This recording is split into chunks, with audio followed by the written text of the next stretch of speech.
आजकल के एगो ट्रेंड चलल बा, अपना काम बनता बाहर में जाए जनता। आ खास कर जन तो ई सबसे ज्यादा ट्रेंड के चलावता घर के पतो लोग आपन पसार करे खातिर, आपन पसार खोजे खातिर सास के ननद के बहुत बनाता।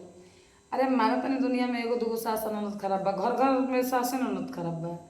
ई लोग के काम बा कि आपन काम कैसे बनी, एकरा चलते सबसे बढ़िया बा कि इहे लोग के बाहुर बना के आ सारा मजा मारिए। मर्द के सामने चिकन बन जाए आ एने सासू से ननद के सामने चिकन रहे आ आपन वाला हम करत रहे। ई लोग के कह दो कि एकदम छूटा चरा आ छूटा खा आ जेगा मन होगा अत्याचार कर तब तो ठीक बड़ू। अगर ये लोग के सभ्यता तनी सिखाई आदमी तो फिर उ सबसे ये लोग के बाउर हो जाए। हम तो ये कहम कि बेटा पतो के तो झगड़ा में कहियो बोलेगा ना चाहिए। बेटा लो तो उससे डबल बदमाश बा।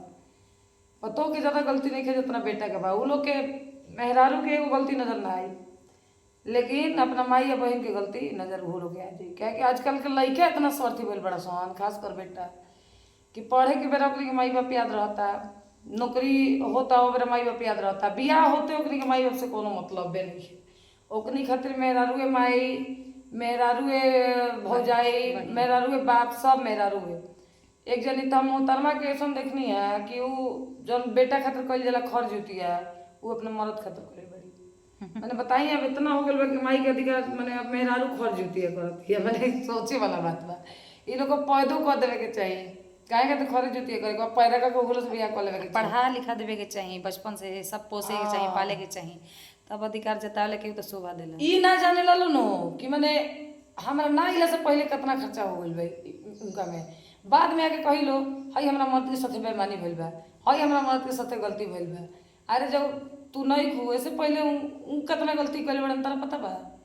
तो ना ये लोग आके माई बने के चाहे लो, सोचे लो कि हमारा हिसाब से घर चलो। मतलब 50 साल के 60 साल बड़ी उनका अनुभव नहीं है, ये लोग मैंने अनुभव बा। आ तब का बा कि लोगों के का कमेंट आवेला पब्लिकों के ऊपर हम देखले बानी बहुत वीडियो है कि वो बेचारी घर छोड़ के आई है। तो घर छोड़ के तो सासो आइल बड़ी नो, घर छोड़ के तो बेटियों जले लो। मैंने घर छोड़ के आई है तो का तारा तौरी दया होके के चाहिए। माई छोड़ के आइल बड़ू तो एगो माई मिलती है तो ओकरा के मन तनी उनका के बात तो नहीं खे, बात तो घर छोड़ लगा नहीं तो घर छोड़ के आइल तो हमनी के घर छोड़ दिया जाओ।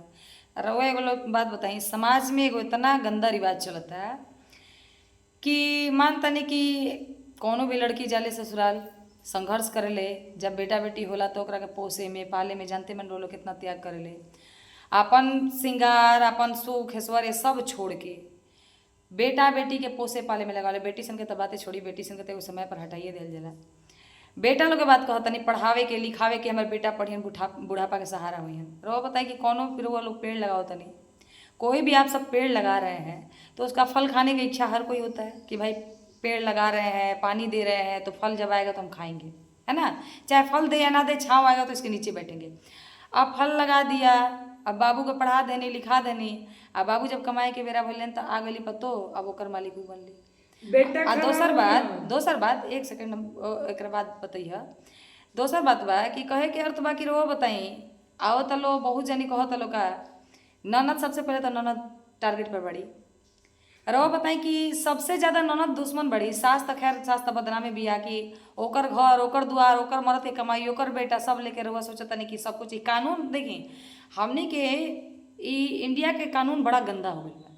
एगो बात रोज जान जाई, एजा सब चीज़ पर तक कानून बनता, कभी एहू पर कानून बने के चाहिए, बिल्कुल बने के चाहिए कि जौन माई बाप पोसता पालता सब कुछ करता आ कोनो अदर लड़की आके हैं आ महज दिखावती कि हम दहेज दे के आयल बनी, चाहे मैं दहेज दे के आई हूँ, पूछे के चाहिए बमनी से कि बमनी रुआ कितना दहेज दिल बन रहा बाबू जी, 5 लाख 6 लाख 10 लाख रवा लगे गहना कितना के बार बाबू जी दहेजवा देनी तो कहे नहीं कि हमारा आंगना में उससे ज़्यादा गहना आवे के चाहिए, कपड़ा आवे के चाहिए।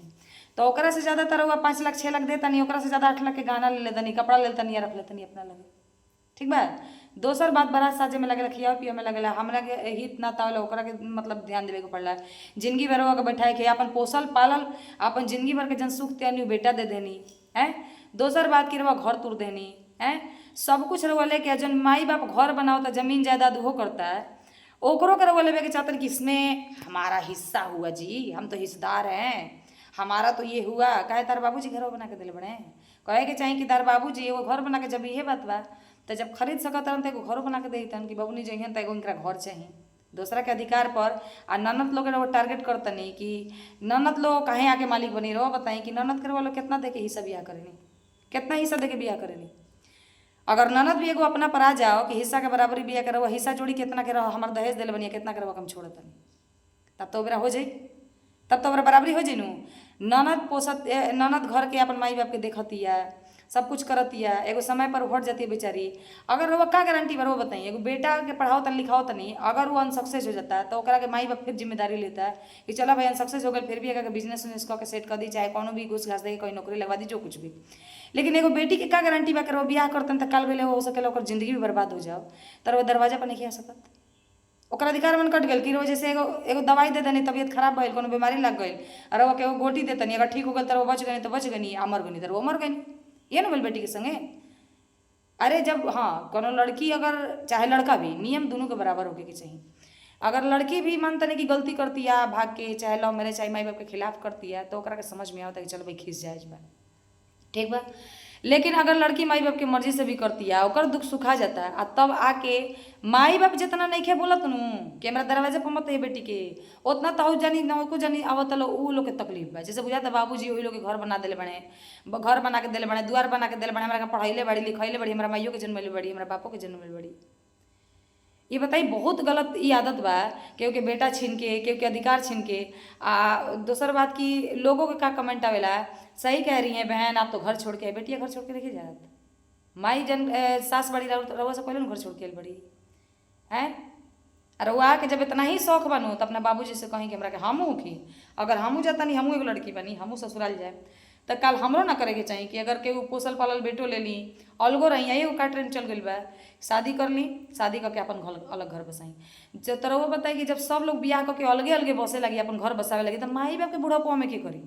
ये ट्रेंड बहुत खराब हैं ये तरह ट्रेंड बहुत खराब चल रही है। पर ध्यान देवे वाला क्यों नहीं खे कि चलिए आप लोग शादी कर लेते हैं, अपना अपना घर बसा लेते हैं, शादी कर लिया पत्नी को लेके बाहर, शादी कर लिया पत्नी को लेके बाहर, हम अपना पढ़ा रहे लिखा रहे, तो फिर माँ बाप को कौन देखेगा? जो बचपन में तुम जन्म लिए, सबसे पहले बेटा को सोचना चाहिए। जौन बेटा लोग माई बाप जन्म देता है वो बेटा के सोचे के चाहिए कि आज हम जन्म ले रही, माई बाप फेंक दिल रही रोडवा पर, तो वो जौन जनी आवत लो बड़का बड़का ज्ञान देता लो, तो वो कहे नहीं खेलो पाल ले, तूहे पाल के पढ़ा लिखा के तब बियाह शादी करे तो तेरे शोभा दे, पोसा आ जाता, पला देता है, सब चीज़ दुख सुख काट ले जाता है, जब फल खाए के माई बाप के बेरा होता तो लेके चल जाता नहीं।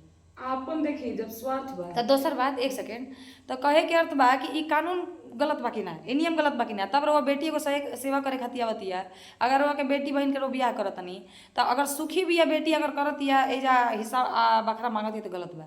लेकिन रहो बताई कि अगर केहू के आजकल जानते बनी जमाना कितना खराब हो गई बा, अनजान घरे लड़की के भेजत नहीं, हो सकेला ओकर पति पिए कर निकल जाओ, हो सकेला ओकर पति तलाक दे दे, ओकरा के छोड़ दे, चाहे पति मर जाओ, एक तक के गारंटी नहीं ले सकत।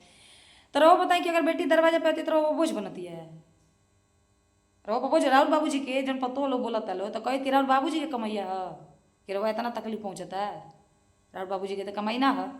तो ये हमने के इंडिया में बहुत गलत नियम बा। और ना तो बोलना पर कहता लो कि तुमको तो दहेज दे के शादी किया गया है, दहेज कितना दिए हैं आप लोग, कितना? तो ये बात नियम बहुत गलत बा। माइयो बाप के छोड़ देता नहीं, भाइयों बहन के छोड़ देता नहीं लो, आ बियाह करके निकल जाता। तो यही कारण से नू जब ऐसा ज़्यादा होके लगे तो अपने बेटा के बियाह करके ना चाहिए। आजकल ब्याह में बेटी विदाई नहीं हो, बेटा विदाई होता है, इतना याद रखिए जी। आजकल 90% 100% में 90% आदमी से पूछे कि बेटा से सुख बा कि बेटी से, तो वह जवाब बेटी में ज़्यादा मिली। ये हम देख रहे बने अपना समाज में, अपना बिहार में, अपना इंडिया में, हर जगह देखते नहीं, हर जगह की बोलवा लगे बेटा पतो बहुत ऐसा में बड़ा हो गई बा कि आपन स्वार्थ पूरा निकाल लेता माता पिता से, पढ़ाई शादी ब्याह अपन बचपना नात नतपुर सब कुछ निकाल देता है।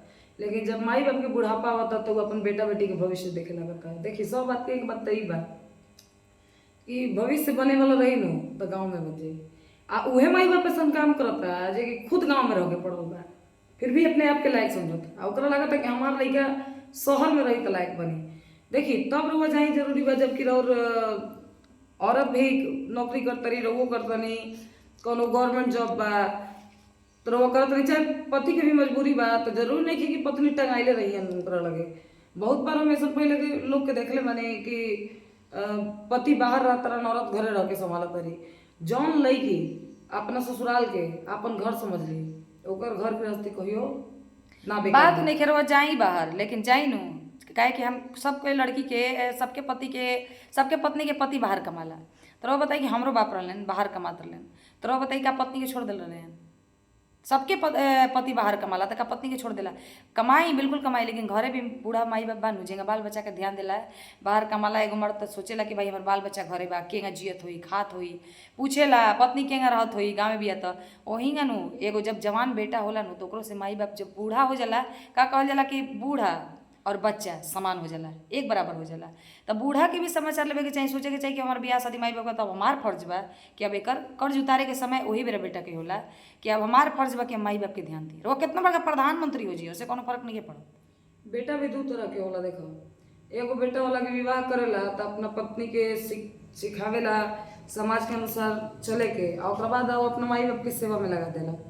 निश्चित भी बात वो बताएं, लोग कहला कि उसका भी कुछ सपना है आगे बढ़ना। आगे बढ़ल अच्छा चीज बा, लेकिन ये बताई माई बाप के तो सपना रहेला नु कि हम घूमी खेली, वो भी तो अपना बच्चा खातिर अपन कहीं जाला ना। यहाँ तक कि बहुत माई के हम देखले बनी कि अपना मायका ना जाले, अपना बच्चा के पाले खातिर पोसे खातिर हर सुख त्याग कर दिले, सुंदरता त्याग कर दिले। एगो बाप ओकरा के पाले पोसे खातिर बेचारा प्लास्टिक के चप्पल पहन लेला। जब कहे सन बेटा बहू करेला कि जब माई बाप के आवेला तो मेरा ओकर भविष्य दिखे लगेला।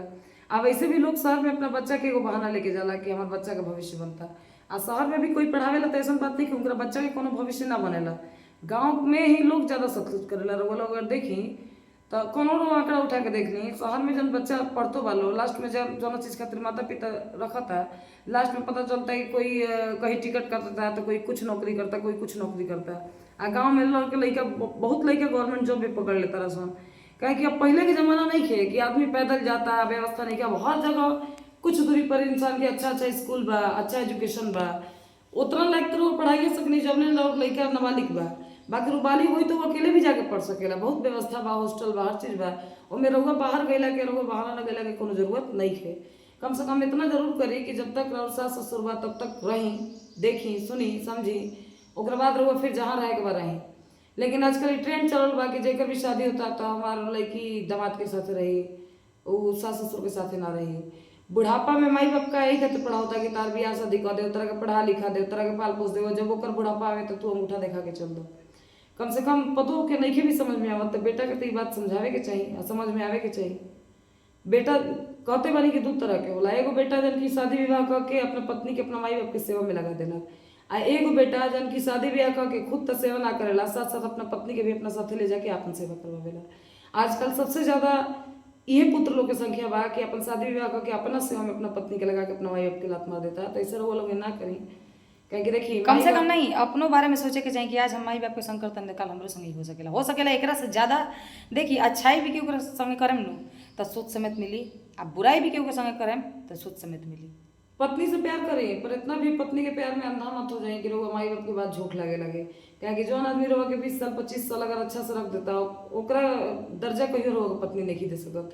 सिर्फ उनकर बोली रोगा खातिर मीठ हो सकेला, सिर्फ उनकर जन सांत्वना रोगा के सांत्वना दे तरी कि हम आपके साथ हैं वो मीठा हो सकेला। पर रोगा अगर ध्यान से देखी तो माई बाप से ज्यादा प्यार ना एगो पतो कर सकेले बेटा के, ना एगो दामाद कर सकेला ओकरा बेटी के, कभी ना। रवा बताई कि अगर इतना ही पत्नी प्यार करी तो रवा बताई कि दुनिया में जब रवा ले आइल बा, अगर दुनिया में ही ना ले रहे तो रवा से प्यार करीत के जन्म तो माई बाप देता, पोसता, पालता, उ लायक देखे लायक रवा समाज में बैठे लायक बनावता, सबसे पहले पढ़ावता, लिखावता, बोले के सिखावता। अपन सुख ना लेके रहुआ के मतलब पैसा लगा लगा के पढ़ावता, कर्ज लेके पढ़ावता। जब रहुआ लायक बन गई तो केहू और आके मालिक बन जाओ। रहुआ बताएं कि बगिया लगनी या बगिया के केहू मालिक और बन जाओ, केहू और के हिस्सा में आ जाओ, बहुत बुरा लगे लगी। रहुआ माई बाप की कमाई होकर 2-4 महीना खातिर ना दे तो वो बर्दाश्त कर ली, तनी बीवी पर एक बार ना दे के देख ली, रहुआ पता चल जाए। इस समाज में बहुत गलत ट्रेंड चल चुका है, पर समाज के भी चाहे मतलब जे भी बावे ध्यान देवे के चाहिए कि कम से कम बहुत लोग सपोर्ट, गलत चीज के भी सपोर्ट बहुत ज्यादा मिलता है। पब्लिक भी ओ सही बा, पब्लिक के भी बताओ तनी कि गलत चीज के बहुत ज्यादा सपोर्ट मिलता कि हाँ हाँ ठीक है बहुत ऐसा वीडियो हम देख सकते हर घर में सब लोग बा, हर घर में सबसे ज्यादा टारगेट पर सास ननद, सबसे ज्यादा टारगेट पर एक बार सास ननद पर वीडियो बनाओ तलो। सबसे ज्यादा तकलीफ के करे बा तो पतो लोग जे कि अपना नैहर से तो कुछ लेके नहीं खेलो अब आ नजर पर बाकी एकदम ससुराल में जौन जौन एकदम हड़प ली, ननद के हटा दी, सास के हटा दी। अरे भाई कानून सबके भी अधिकार दिले बा। ननद तो इजदार वालो कि चुपचाप चल जाता लो, लेकिन जब बेइज्जती पे उतर जेलो जेंगा तहन लो बेइज्जती पे उतर लो तो लो बोले लायक ना रहो। 8-10 साल अपने करत रहो तो पूरा हम बहुत सास के पहले बनी बहुत है। जो घर में लड़की 20-25 साल करत है ओकरा के का चाहता लोग कि भाई बाप छोड़ दे। लड़की भी एगो बहन भी कम त्याग करे लेगा अपना भाई खातिर। बहन भाई के जब पढ़ावल जाला नु तो बहन भी सोचे लगी ज्यादा भाई हम कम भी पढ़ ली फिर भी हमारे भाई लायक हो जी तो कल हमरा के पूछी। बहन एगो माई के समान नु बहन भी त्याग करे ले माई के बाद। ओकरा बाद भी कटके ले आज अगर केहू के पति लायक बननु तो हमें 50% हाथ ओकरा बहन के बा बहन के बाद आ 50% ओकरा माई के बा तबे जाके बाप के हाथ बा। इतना समझे ना तो बहन भी अगर कह दी बराबर के ठीक बा बाप पढ़ के जगह इनका पढ़ावत रहो हमरो को पढ़ाओ अगर जगह हर- खियाओ तो हमरो खियाओ। अगर हर घर के बेटी आ पत्नी मना कर दे अपना पति से चाहे अपना बाप से कि भैया के ज्यादा मत पढ़ाई बाबू को ज्यादा मत पढ़ाई तो हमरा नहीं लगत कि बहुत मर्द लोग पढ़ाई अपना बेटा के ज्यादा। लेकिन बहुत ज्यादा अगर लोग पढ़ता आगे बढ़ता उनमें सबसे ज्यादा केहू के सपोर्ट बा बाप से भी ज्यादा माई माई या बहन के। बहु लोग के ये लोग खटकता लड़की भी चाहिए तो सोची कि हम बहुत आगे अधिकतर घर में वो देखी कि बेटी बहन चाहे लेकिन हमार भाई आगे बढ़ो तो हमार सुख हमरा हुई जीवन में चाहे आगे बढ़ी तो हमार नाम हुई हमारा पिताजी के चाहे जे भी। आ सबसे ज्यादा भौजाई लोग के खटक तो के बा उहे लोग ननद सास और ना तो बदनाम का करता लो कि ननद आग लगाती है ये करती है कुछ नहीं करती आपको खटक रही है आंखों में। सबसे ज्यादा जैसे कहा होला कि उसे वो दुश्मनी रही चिड़ रही नू तो नहीं बोली फिर भी ओकरा का बदनाम करे मैं सबसे पहले तरह वो सोच ली कि शादी के बाद भी नू बेटी को पराया ना होले पराया रहुआ समझता नहीं पर पराया ना होले जन्नी जेंगा रहुआ पराया घर में आयल बनी होंगे वो पराया घर में चले और ओकर बाप के घर हमेशा दरवाजा खुला रहेगी चाहिए। बेटियां मेहमान नहीं होती हैं। लोग गलत ये बात कहेला कि बेटी मेहमान देखी ना होली रहुआ अपना घर से दूसरा घरे भेजी तुमको मजबूरी बा काहे कि दुनिया के रीति रिवाज बा। अगर भगवान करस कि कोई के बेटी जाओ तो हम तो यही प्रार्थना करेनी कि ओकरा कभी भी मायका में दुख से आवे के रोजी ना होके सुख होके। लेकिन ये जरूरी नहीं कि चाहे कोई अपना से शादी करो चाहे माता पिता ही करो काहे कि देखिए कोई अपना से भी अपन जिंदगी के ना बटियावे के चाहेला आ माता पिता भी अपना बाल बच्चा के कहीं दुख में ना भेजे के चाहेला।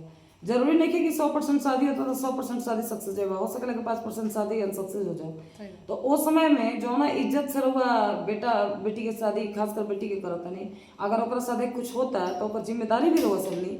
ई बात गलत है कि शादी हो गई हम तो देखा तनी लोग कहेला कि लव मैरिज भइल बा तो परिवार साथ ना दी। आजकल तो अरेंज के भी उहे हाल बा ओकरा के भी भाई बाप छोड़ देता ओकर कौन साथ देता ओकरो भी कोनो साथ नहीं के देत। बहुत लड़की है कि आजकल पति हम इंस्टाग्राम पे फेसबुक पे देखा तनी कि मर गई बा फिर भी बाप ने साथ छोड़ दिया भाई ने साथ छोड़ दिया। काहे भाई जब उतार इज्जत रख ली शादी कर लेली अगर उनकर जीवन में दुख आइल बा तो तारा उनकर पूरा जिंदगी भर उनकर बाल बच्चा के देखे के चाहिए तारा। ये बहुत बेटा अगर गलत भी हो जाई तो आगे घर में हिस्सा ली अगर बेटी के तू भी करे बड़ा अगर ओकर साथे गलती हो गई तो तू ना देखा ई तो बहुत गलत बात बा। ना इंसाफी है तब कहा कि बेटी से प्यार करेंगे ससुराल गलत हो सकेला लेकिन अगर मायके गलत हो जाओ तो ये बहुत सोचे वाला बात बा। काहे कि देखिए आजकल के जमाना ऐसा नहीं कि कोई के मैक्सिमम लोग के शादी है 25+ में होता है। अगर आदमी की उम्र के औसतन कितना बा 63-65 वर्ष ज्यादा से ज्यादा 70 साल। एगो लड़की लगभग शादी होते होते 25-30 एक बीच में होता आधा समय तो रोना घर में काट लेली आधा समय खातर कहीं जाते रही तो जाते रही तो जहाँ आधा अगर जिम्मेदारी ससुराल के बा तो आधा जिम्मेदारी मायका के भी तो बा। ऐसा थोड़ी बा कि ससुराल के पूरा जिम्मेदारी बा मायका के 1% जिम्मेदारी नहीं है दोनों के जिम्मेदारी बा। कहीं ओजा भी वो बैठ के तो नहीं खेले एगो लड़की के हम देखा तनी एगो अपने माई बाप के साथे गाँव में रहली हर सुख दुख भोग ली लेकिन एगो बहू नहीं की भोग सकत कभी भी।